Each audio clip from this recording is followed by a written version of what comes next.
Hello friends, welcome to our channel Khatri Steno. Subscribe our channel for more dictations on daily basis.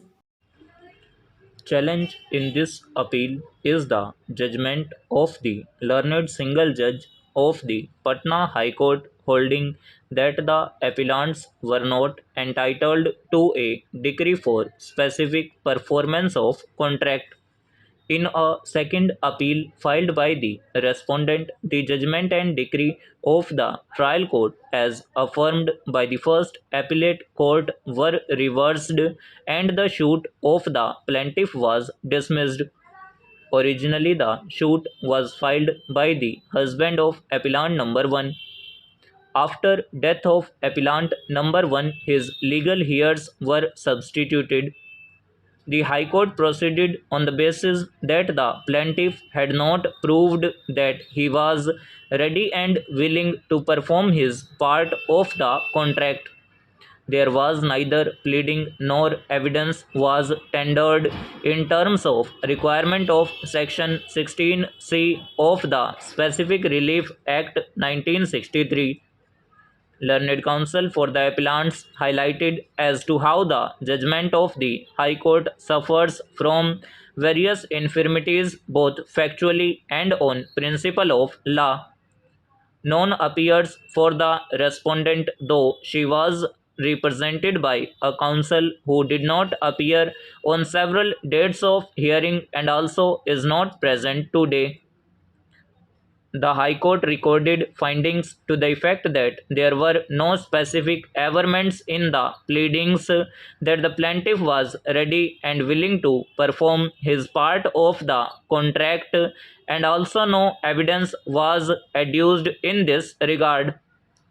As rightly pointed out by learned counsel for the appellants, the findings are contrary to the materials on record, as noted by the First Appellate Court in various paragraphs of the plaint, more particularly paragraphs 18 and 22. Specific averments regarding readiness and willingness of the plaintiff to perform his part of the contract have been made.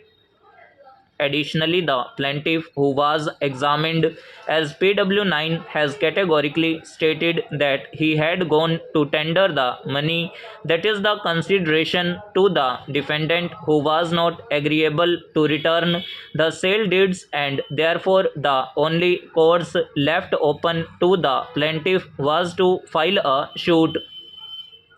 On this ground alone, the judgment of the High Court is vulnerable. Another factor which appears to have weighed with the High Court is that even though 1 month time was granted by the trial court to the plaintiff to deposit a sum of rupees 1500, this was not done. This again is a finding contrary to the materials on record.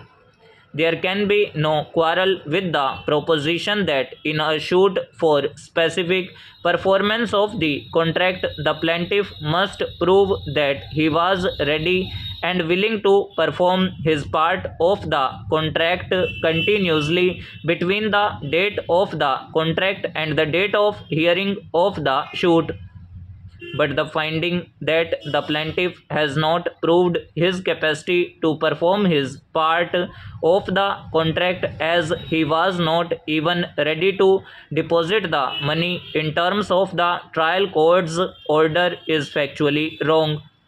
It appears that no such plea was raised by the defendant before the First Appellate Court.